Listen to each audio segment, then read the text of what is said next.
Muy bien, el día de hoy vamos a tratar sobre el tema los estados financieros. ¿Qué son los estados financieros? Los estados financieros son instrumentos o medios financieros que proporcionan la información económica de una empresa por un periodo o a una fecha estipulada, mediante el uso de la estructura contable, para brindar operaciones alternativas en la correcta toma de decisiones. O bien, son resúmenes esquemáticos que incluyen cifras, rublos, clasificaciones, habiendo de reflejar hechos contabilizados, convencionalismos contables y criterios de las personas que los elaboran. Los estados financieros representan el producto final del proceso contable y tienen por objeto presentar información financiera para que los diversos usuarios de los estados financieros puedan tomar decisiones eficientes y oportunas en cuanto a invertir con los saldos del efectivo, aprovechar mejor los créditos fiscales, pedir financiamiento bancario para cubrir necesidades de corto o largo plazo, convertir saldos de bancos a otras monedas para no perder capacidad adquisitiva, medir de una mejor manera cuánto gana o pierde la empresa, sacar rentabilidad y eficiencia de uso de activos productivos, evaluar cambiar el financiamiento de quetzales a dólares, etcétera, etcétera, etcétera. Los estados financieros que veremos a continuación serán el estado de resultados con los ingresos de operación, el costo de ventas con el margen bruto y el balance de situación general. Comenzamos entonces con el estado de resultados. El fin primordial de todas las entidades comerciales es obtener ganancias, y esa ganancia o la pérdida que pueda generar una empresa se determina con la elaboración del estado de resultados, de manera que lo podríamos definir de la siguiente manera. Es un estado financiero que muestra los estados económicos obtenidos por una empresa en un periodo de tiempo determinado, el cual puede ser de un año o menos. Dentro de su cuerpo incluyen los ingresos y gastos normales del giro de la entidad, los ingresos y gastos financieros y aquellos ingresos y gastos no recurrentes y extraordinarios. Las cuentas que lo integran se denominan cuentas nominales porque son cuentas solo de nombre, no tienen consistencias, nacen y mueren en el mismo ejercicio. El estado de resultados lo podemos dividir en 12 partes, las cuales son: 1. Los ingresos de operación, aquellas obtenidas por la actividad para que la empresa fue constituida. Por ejemplo, si es una empresa comercial de compra y venta de mercaderías, sus ingresos de operación los van a registrar en la cuenta ventas. Si es una empresa que presta servicios, sus ingresos de operación lo van a registrar en la cuenta servicios prestados. A la cuenta ventas siempre se le restan las devoluciones y rebajas sobre las ventas si existieran, para establecer la venta neta. De manera que los ingresos de operación están integrados por las siguientes cuentas: ventas menos devoluciones y rebajas sobre ventas, o bien por la cuenta servicios prestados menos rebajas sobre servicios prestados. Ahora tenemos lo que es el costo de ventas. El costo de ventas es el costo o importe de las mercaderías vendidas, es decir, lo que le costó a la empresa las mercaderías o artículos que vendió. En las empresas comerciales, el costo de ventas se determina sumándole al inventario inicial de mercaderías las compras netas y restándole el inventario final de mercaderías. En las empresas industriales, el costo de ventas se establece sumándole al inventario inicial de artículos terminados el costo de producción y restándole el inventario final de artículos terminados. La diferencia entre las ventas netas y el costo de ventas se denomina margen bruto, de manera que el costo de venta está integrado por las siguientes cuentas. En una empresa comercial, la mercadería, el inventario inicial, más la compra, más los gastos sobre compras, menos las devoluciones y rebajas sobre compras, menos la mercadería del inventario final. En una empresa industrial, los artículos terminados del inventario inicial más el costo de producción menos los artículos terminados del inventario final. Luego tendríamos lo que es el margen bruto, que es la diferencia entre las ventas netas y el costo de producción. A continuación tenemos otros ingresos de operación. Son los ingresos que la empresa recibe y que se originan de la actividad de operación, pero no de forma permanente, sino de forma esporádica. Por ejemplo, los créditos recuperados y las regalías percibidas. A continuación tenemos los gastos de operación, que son aquellos gastos que se originan de la actividad para la que la empresa fue constituida, es decir, aquellos gastos necesarios o indispensables para que la empresa exista o funcione. Se dividen en gastos de distribución y gastos de administración. Los gastos de distribución son los gastos que se relacionan con la distribución o venta de la mercadería. Las cuentas que lo incluyen son los sueldos de sala de ventas, las cuotas patronales de sala de ventas, publicidad o propaganda, seguros vencidos de sala de ventas, material de empaque consumido, comisiones sobre ventas, gastos diversos de sala de ventas, combustibles y lubricantes consumidos de sala de ventas, alquileres de sala de ventas, indemnización de sala de ventas, aguinaldo de sala de ventas, bono 14 de sala de ventas, vacaciones de sala de ventas, impuesto único sobre inmuebles de sala de ventas, energía eléctrica de sala de ventas, reparación de vehículos de reparto, bonificación incentivo de sala de ventas, depreciación de vehículos de reparto, depreciación de mobiliario y equipo de sala de ventas, depreciación edificio de sala de ventas, amortización gastos de instalación de sala de ventas e impuestos sobre la renta. A continuación tenemos los gastos de administración, que son los gastos que se relacionan con la administración de la empresa y las oficinas.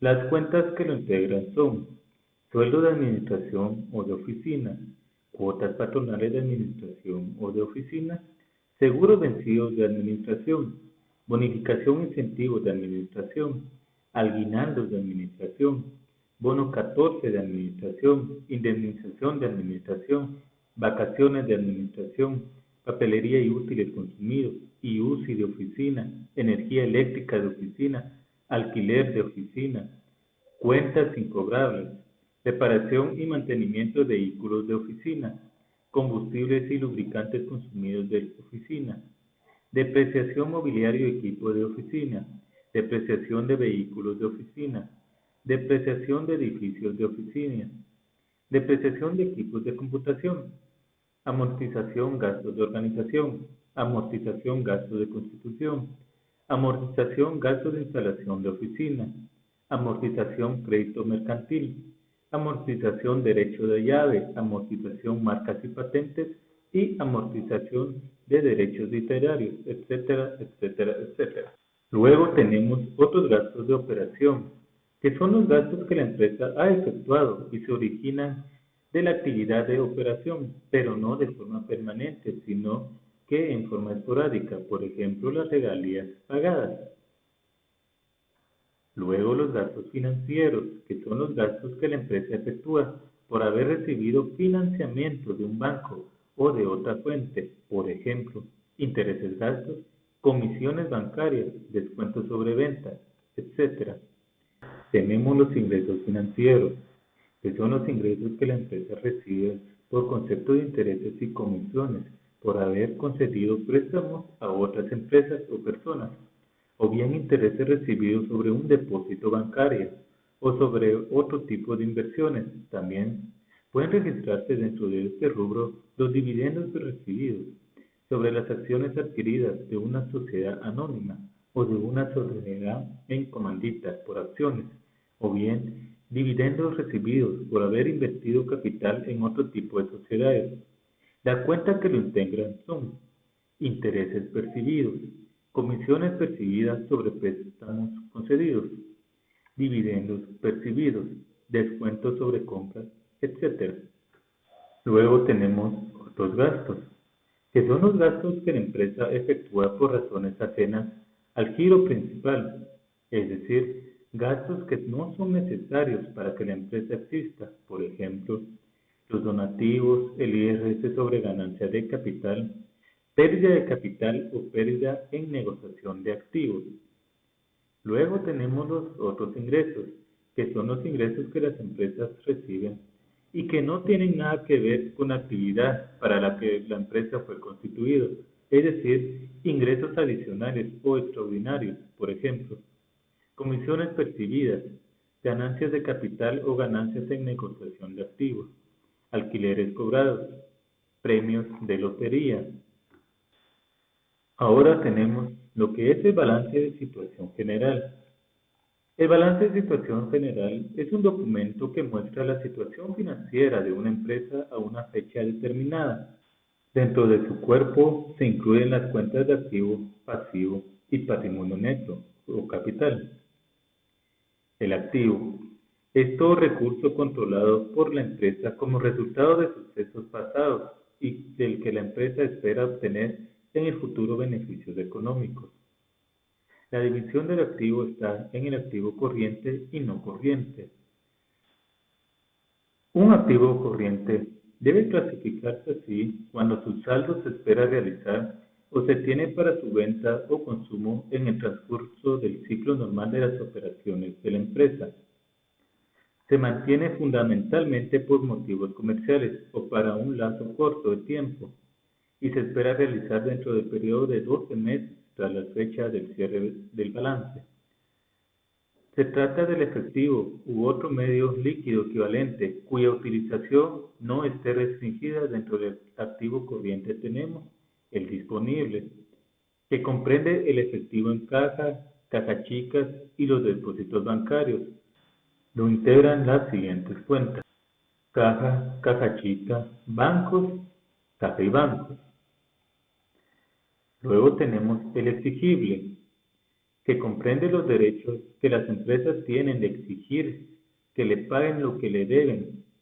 Lo integran las siguientes cuentas: los clientes o deudores comerciales, intereses por cobrar, cuentas por cobrar comerciales, comisiones por cobrar, corresponsales deudor, IVA por cobrar, crédito fiscal o IVA crédito, ISO por acreditar, ISR pagado por anticipado o ISR trimestral por acreditar, ISR retenido sobre las ventas por acreditar, cuentas por cobrar, otras cuentas por cobrar, documentos por cobrar a corto plazo, cuentas promesas, entre otras cuentas. También tenemos lo que es el realizable, que comprende los bienes que la empresa ha adquirido o producido para la venta y otros activos de fácil realización que sean susceptibles de dar ganancias o que sean para el consumo. Los integran las siguientes cuentas: mercadería, materia prima, artículos en proceso, artículos terminados, mercaderías o materia prima en tránsito, mercadería o materia prima en aduana, material de empaque, papelería y útiles, repuestos y accesorios, grasas y aceite, útiles y enseres, entre otros. A continuación tenemos el activo no corriente. El activo no corriente está formado por todos los activos que la empresa no hace efectivos en un periodo superior a un año. Son poco líquidos, ya que se necesita tiempo para convertirlos en efectivos. Son un elemento importante en la estructura financiera de la empresa, pero no sirven para realizar la liquidez o necesidad de dinero en efectivo de la empresa en corto plazo. Los integran las siguientes cuentas: los inmuebles o terrenos y edificios, la maquinaria, los vehículos, el mobiliario y equipo, el equipo de computación, las herramientas, las porcelanas, la cristalería, mantelería, los valores mobiliarios a largo plazo, inversiones a largo plazo, entre otras. Por otro lado, tenemos lo que es el pasivo, que el pasivo es una obligación presente de la empresa, surgida a raíz de sucesos pasados, al vencimiento de la cual y para cancelarla, la empresa espera desprenderse de recursos que incorporan beneficios económicos. El pasivo se divide en dos partes, las cuales son el pasivo corriente y el no corriente. El activo corriente debe clasificarse así cuando se espera liquidar en el curso normal de la operación de la empresa, o debe pagarse dentro del periodo de 12 meses desde la fecha del cierre del balance. Lo integran las siguientes cuentas: proveedores, acreedores comerciales o cuenta por pagar comerciales, acreedores no comerciales o cuenta por pagar no comerciales, el IVA por pagar, el IVA débito, IVA fiscal o IVA acreedor, el IVA retenido por pagar sobre facturas especiales, las cuotas patronales laborales por pagar o IX por pagar, el impuesto sobre inmuebles, el ISR por pagar, el ISR retenido por pagar sobre compras, entre otras. El pasivo no corriente comprende las deudas que la empresa tiene que pagar por cualquier motivo a un plazo mayor del ciclo normal de operación de la empresa. Las cuentas que lo integran son hipotecas o acreedores hipotecarios a largo plazo, préstamos bancarios a largo plazo, documentos por pagar a largo plazo, acreedores a largo plazo, otras cuentas por pagar a largo plazo, la emisión de bonos u otros documentos negociables a largo plazo, la reserva para indemnizaciones y la reserva para jubilaciones. Luego tenemos lo que es el patrimonio neto o capital, que es la parte residual de los activos de la empresa, una vez deducidos todos sus pasivos. En otras palabras, es la diferencia entre el activo y el pasivo de la empresa. Este puede ser el capital ajeno, que es la suma del pasivo o la suma de todas las deudas. El capital autorizado, que es el total de valor de todas las acciones que le fueron autorizadas a una empresa o sociedad anónima. El capital en trabajo es el exceso del activo corriente sobre el pasivo corriente, o bien es la diferencia entre el activo corriente y el pasivo corriente. El capital en giro, que es la suma del activo en un balance de situación general. El capital contable, que es el exceso del activo sobre el pasivo, o bien es la diferencia entre el activo y el pasivo. El capital suscrito, que son las acciones que los socios se han comprometido a adquirir, o el capital suscrito, que son las acciones suscritas que normalmente se registran en la cuenta suscriptores de acciones. Capital no suscrito son las acciones no comprometidas, es decir, las acciones que están en poder de la empresa pendiente de suscribirse o colocarse. El capital no suscrito o acciones no suscritas normalmente se registra en la cuenta acciones por suscribir. El capital pagado es la parte de capital suscrito efectivamente pagado, o bien son las acciones efectivamente pagadas por los accionistas o socios. El inventario y el balance de situación general pueden elaborarse de acuerdo con el grado de liquidez de la empresa o de acuerdo con la naturaleza de las actividades de la empresa. De acuerdo con el grado de liquidez de la empresa, primero se registra el activo corriente, luego el activo no corriente, después el pasivo corriente, el pasivo no corriente y finalmente el patrimonio neto. La liquidez representa la agilidad de los activos para ser convertidos en dinero, en efectivo de manera inmediata, sin que pierda su valor. De acuerdo con la naturaleza de las actividades de la empresa, debe registrarse primero el activo no corriente, después el corriente, luego el patrimonio neto, después el pasivo no corriente y de último el pasivo corriente. Se realiza para saber si su patrimonio sigue intacto y si hay pérdidas en la empresa. Bien, hasta aquí llegamos con la clase del día de hoy. Tengan un hermoso día a todos.